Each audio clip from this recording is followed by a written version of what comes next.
Bonjour à tous les amis, vous êtes les bienvenus sur la chaîne Sam Agriculteur Indépendant et Sam c'est moi. Alors écoutez, après de nombreuses années sans être allé à ce type de réunion, je vous propose de vous emmener avec moi à une réunion de coopérative, une réunion technique qui a eu lieu il y a une quinzaine de jours dans ma région, avec ma coopérative locale, dont je suis un coopérateur, n'est-ce pas? Et donc j'ai pu assister à cette réunion technique pour vous parler de 4 sujets qui étaient vraiment très intéressants. Mais ce qui m'a le plus étonné, c'est le sentiment que j'ai pu ressentir dans cette réunion, au regard des questions que j'ai pu poser, les retours que j'en ai eus, et il me semblait utile de le partager avec vous. Alors, je ne vais pas vous décrire toute la réunion, mais on va parler de quelques éléments et pourquoi ça a pu me choquer. Le sujet numéro 1, c'était la gestion agronomique du désherbage en lien avec le retrait des matières actives, vous n'êtes pas sans le savoir, qui s'en vont les unes après les autres, avec l'Institut Technique Arvalis. Le deuxième sujet, c'était un retour expérimentation sur la pression maladie par la plus grosse centrale d'achat de France. On va voir un peu le mélange des genres, mais c'est quand même intéressant. Le troisième sujet, c'était suite à un sondage que la coopérative avait fait pour essayer de voir quels étaient les sujets qui intéressaient les agriculteurs, et notamment évidemment la question de la diversification des cultures, notamment dans des rotations courtes, colza, blé, orge, et là, un membre de l'Institut Arvalis nous a parlé du maïs, une diversification possible dans la rotation avec l'intérêt du maïs très précoce. Et puis pour le dernier sujet, il se trouve qu'un des membres de la centrale d'achat est aussi agriculteur et qu'il a une ferme en Ukraine. Et il nous a gentiment ouvert sa comptabilité. En tout cas, il nous a parlé de chiffres, il nous a parlé de la réalité du contexte actuel en Ukraine par rapport à la guerre qui y sévit, bien entendu. Et donc, je vous proposerai de parler de tout ça en fin de vidéo. Alors j'espère que ces sujets vous intéresseront, en tout cas mon retour et mon sentiment, que peut-être vous avez pu partager à votre tour en allant dans ce type de réunion. Alors les amis, c'est parti!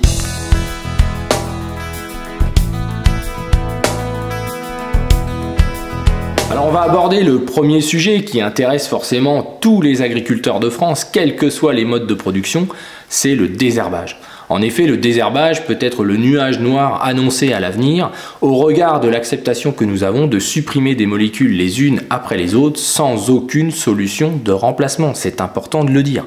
Aujourd'hui, les agriculteurs n'ont à leur disposition que majoritairement des produits à efficacité racinaire, c'est-à-dire qui fonctionnent en passant par le sol. Il se trouve, pour les gens qui ne sont pas agriculteurs, que lorsque ce produit racinaire a laissé passer quelques mauvaises herbes, aujourd'hui nous n'avons rien pour détruire ces mauvaises herbes qui sont sorties, mis à part les arracher à la main ou tenter un travail du sol qui en même temps va en faire relever d'autres et donc nécessiter peut-être à nouveau d'intervenir chimiquement. Les agriculteurs en sont à répéter parfois des applications de racinaire 2 fois dans l'année à des périodes qui sont compliquées au niveau météorologique, d'intervenir dans les champs, ça c'est une chose, mais surtout derrière ce sont les pluviométries qui peuvent en effet entraîner des particules de sol dans les sols fragiles et entraîner ainsi les désherbages qui se fixent sur ce sol, ils se fixent sur l'argile et sur l'humus, sur la CEC du sol. Et donc d'ailleurs les doses de ces produits sont dépendants des types de sol. Ça c'est important de le dire. Et lors de la présentation, donc gestion du désherbage, quel avenir dans un contexte réglementaire de plus en plus restrictif, eh bien au niveau de l'Institut Technique, Madame Boutet n'a pas parlé de ces fondamentaux qui pourraient déjà expliquer les causes de nos problèmes. Alors vous pouvez voir une carte de notre région, vous pouvez voir justement un développement très important des problèmes de désherbage sur 2 graminées principales, on va dire, même si d'autres arrivent gentiment, que sont le vulpin et le régras. Alors évidemment, c'est fonction des types de sols, puisqu'on est une région assez variée, on peut avoir des sables et des très grosses argiles, des limons fragiles, des argiles à silex, bref, tout un tas de choses qui font déjà qu'on a des possibilités de diminution d'efficacité des désherbages, et ça n'a pas non plus été expliqué de manière pédagogique dans la présentation. On a juste confirmé que nous avions de plus en plus de problèmes.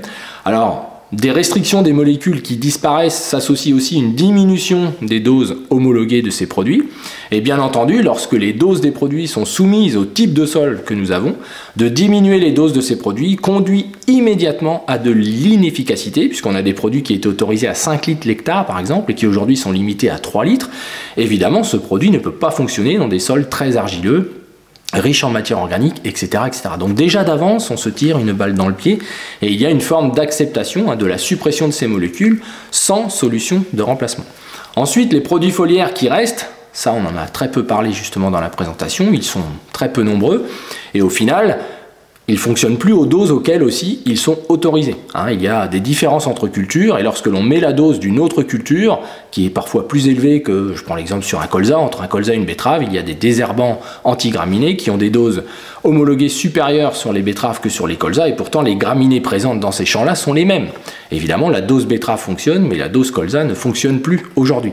Donc on a des dérives d'efficacité et là, dans la présentation, on parle beaucoup de résistance et ça, c'est un raccourci qui est souvent fait. On voit des dérives d'efficacité, notamment liées à des échecs de désherbage successifs, par des manques d'association de produits, par des doses trop faibles, parce que parfois ces produits racinaires ont des incidences sur la culture.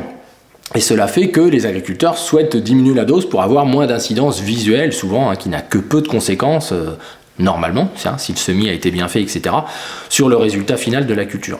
Alors, on a parlé, vous le voyez sur la diapo, de prévention en limitant, en essayant d'utiliser des semences propres, en perturbant le cycle des adventices, bref, que des lieux communs, que tout le monde sait, avoir des assolements diversifiés, utiliser différentes molécules, sauf qu'en réduisant le nombre de molécules, on s'aperçoit que les molécules restantes sont utilisées quasiment sur toutes les cultures et ça ne va pas s'arranger dans les 2-3 années à venir. Il y a aussi la restriction des sols drainés, et ça c'est bien triste, puisque une grosse partie des agriculteurs qui ont des sols drainés, eh bien, se retrouvent avec une restriction telle de l'usage des molécules qu'en fait ils ont 3 molécules différentes à disposition en racinaire, ce qui va bientôt d'ailleurs être 2 avec la disparition du flufénacet là dans l'année à venir. Voilà. On parle aussi de travail du sol, vous pouvez le voir comme une prévention, c'est-à-dire que là ça se télescope avec tous les vœux pieux de protéger le sol, de stocker du carbone, etc. Et bien là on remet en place le labour comme une des solutions, ou en tout cas le non-labour comme une des causes de la problématique. Et ça, c'est bien dommage pour notamment l'approche globale du sol à la plante, encore une fois, et tout simplement parce qu'on a une idéologie de restriction de l'usage des produits phytosanitaires sans solution technique et sans solution de biocontrôle. Il faut bien le comprendre. Alors évidemment, derrière, gérer, limiter la production de graines, limiter le retour des graines, nettoyer la batteuse entre 2 champs, etc. Vous doutez bien que pratiquement, c'est quelque chose qui ne sera jamais fait sur le terrain, ou alors exceptionnellement une fois ou deux, mais voilà, personne ne se rend bien compte de ce que c'est. C'est pas des batteuses d'essai qui se nettoient en un quart d'heure. Là, on parle de moissonneuses batteuses qui sont pas conçues pour ça de toute façon. Voilà, et puis le labour comme une solution pour venir gérer. Alors ça, c'est quand même assez étonnant. Et ensuite, on a parlé donc des éventuelles solutions. Vous pouvez le voir sur les diapos, les leviers en grande culture. Alors, quand on les regarde tous les uns après les autres, on voit qu'il y a vraiment que des pistes qui sont uniquement des pistes, c'est bien le cas de le dire. Et on arrive rapidement à ce qui pour eux est l'avenir, la révolution numérique au service du désherbage. Alors, pourquoi pas? Ensuite, on a les essais de Digiferm, où là, on voit un tas de matériel différents. Quand on connaît les tarifs de ces matériels, évidemment, en conclusion, c'est ce qui a été dit, que de toute façon, pour eux, l'avenir passait par la modélisation. Vous pouvez le voir, la recherche agronomique se complexifie, ils mettent en place des points communs entre différents pays et ils travaillent à de la modélisation. En fait, on va presque pouvoir prédire dans le champ ce qui va s'y passer, faire des diagnostics, puis ensuite intervenir avec des solutions soit de matériel. Donc, la conclusion qui a été faite dans cette réunion, ça a été de dire des solutions chimiques vont encore se restreindre. Donc, on nous prédit déjà d'avance que on n'a déjà plus de solutions aujourd'hui, en tout cas assez fiables, et ça va encore s'accentuer. Sur certaines substances notamment, à court terme, il y a peu de nouvelles molécules prévues, et ça c'est bien vrai, c'est une réalité, c'est la même chose pour les insecticides. On parle de marge de progrès possible avec les solutions existantes, bah oui, mais ça il aurait fallu en parler sans doute en premier lieu. Les conditions d'application, la technicité de l'agriculteur, l'association des produits, le respect des doses en fonction des types de sol, ça n'a pas été évoqué. On n'a pas du tout parlé de technique, pourtant, dans un compte-rendu, je pense, qui aurait pu être orienté là-dessus. Et enfin, la conclusion, et beaucoup de slides ont été insistés là-dessus, je ne vous les ai pas tous mis, mais c'était sur des innovations très attendues à moyen terme, du côté de l'agro-équipement et de la modélisation, toujours la même chose, sans notion réelle économique, si ce n'est que Madame Boutet, c'est une dame de terrain qui connaît bien les choses quand même, elle a dit voilà, il faudra du subventionnement pour aider à l'équipement, etc. Et là, encore une fois, la boucle est bouclée. Pour produire le même blé qu'il y a 35 ans ou 40 ans, on ne fait que de monter les moyens à mettre en œuvre pour cela, simplement par des principes d'idéologie. On oublie de parler dans l'approche globale que la transformation du désherbage par du désherbage mécanique a des conséquences sur le sol. Il suffit de demander à nos amis en bio ce qu'ils peuvent observer quotidiennement. C'est une des difficultés qu'ils ont en l'absence de solutions autres. Donc on voit qu'on est quand même très très pauvre Et ça, c'était le premier sujet, donc la gestion du désherbage aujourd'hui en 2025. Et croyez-moi, on aurait eu, nous, beaucoup de choses à dire, sans doute plus techniques et plus concrètes pour les agriculteurs que tous ces modèles que vous avez pu voir sur les différentes images que je vous ai mis. Alors maintenant, on va aborder le deuxième sujet, qui était justement la gestion des fongicides, très très important. Alors avant d'attaquer le deuxième sujet concernant les impacts sur la récolte 2024 des maladies, avec un retour d'expérimentation de la centrale d'achat Inoxa, j'aimerais juste vous rappeler le contexte dans lequel nous sommes censés être, un contexte de séparation du conseil et de la vente, ce qui fait que normalement toutes les entreprises qui ont choisi la vente, et c'est le cas des 22 coopératives qui font partie de cette centrale d'achat Inoxa, elles ont toutes choisi la vente, ce qui fait qu'elles ne peuvent pas, normalement, donner du conseil technique. Elles peuvent donner des conseils réglementaires, du respect de la réglementation, mais normalement c'est censé pas aller au-delà. C'est pour ça d'ailleurs qu'elles font appel aux instituts techniques comme Arvalis. Et puis là, la centrale d'achat doit certainement avoir un agrément conseil, puisqu'elle s'est permis, lors de cette réunion, de nous faire un retour de ces expérimentations, comme les visites d'essai auxquelles vous pouvez assister par vos coopératives, où finalement on est en fait un petit peu à naviguer entre la réglementation et ce qu'elle est devenue, c'est-à-dire qu'elle a été complètement déshabillée par Coopératives de France, et que les coopératives qui ont choisi la vente vendent aujourd'hui du conseil auprès des agriculteurs, qui peuvent aller parfois jusqu'à plus de 15 € de l'hectare pour des conseils pseudo-techniques qui sont avant tout gérés derrière par le commerce. Et on va le voir, encore une fois, dans cette présentation qui est au final assez décalée des contraintes des agriculteurs. En tout cas, ça a été mon ressenti et c'est pour ça que ça me semblait utile de vous en parler. Alors Inoxa, finalement, je ne connaissais pas, mais c'est notre centrale d'achat de ma coopérative qui représente, vous voyez là sur les images, donc plus de 22 coopératives à travers toute la partie nord de la France, donc avec un chiffre d'affaires quand même important, puisqu'il y a plus de 164 fournisseurs, je vous passe les détails, mais là on parle quand même de millions d'euros à chaque fois, que ce soit les produits phyto, 393 millions d'euros, les semences, etc., 400 millions d'euros de fongicides, etc., donc on voit un impact important au niveau économique, et qui a sans doute une incidence sur la viabilité des entreprises, qui peut peut-être expliquer la difficulté qu'elles ont à se séparer de la vente de ces produits, en tout cas à en diminuer les usages de manière technique.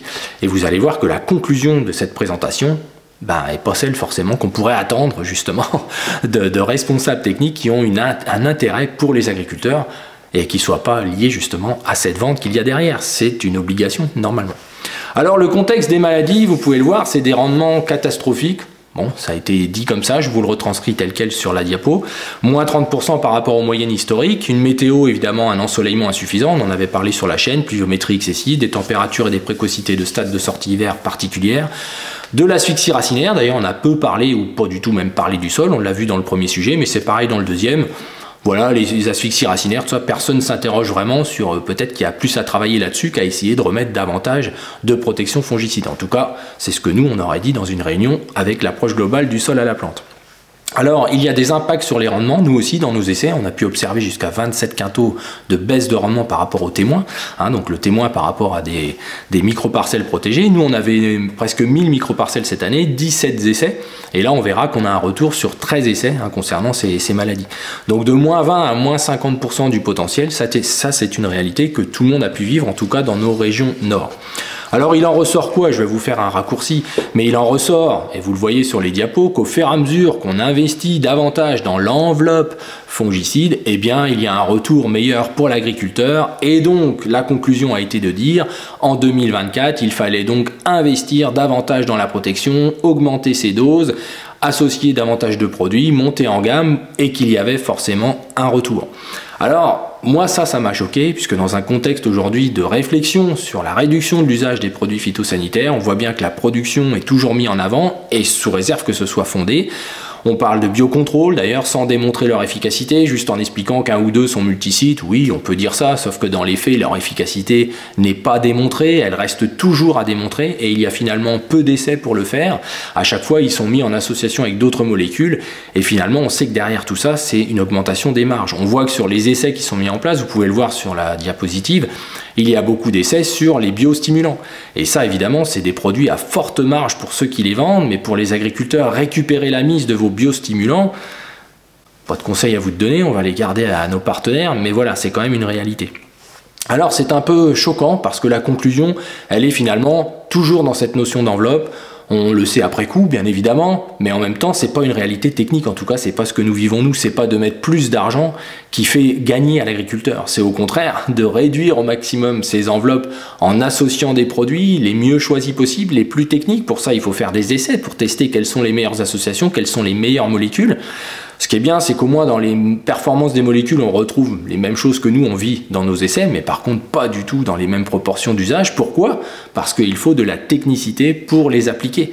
Et c'est plus là-dessus qu'on devrait travailler. Alors, dans cette réunion, on était 75 participants sur 1900 adhérents actifs. C'est pour vous dire le peu d'intérêt malheureusement que les agriculteurs accordent à ce type de réunion. Cela dit, les messages ont bien été transmis et vont se balancer dans la plaine tout au long de la campagne, avec toujours ces essais qui seront mis en avant devant les agriculteurs.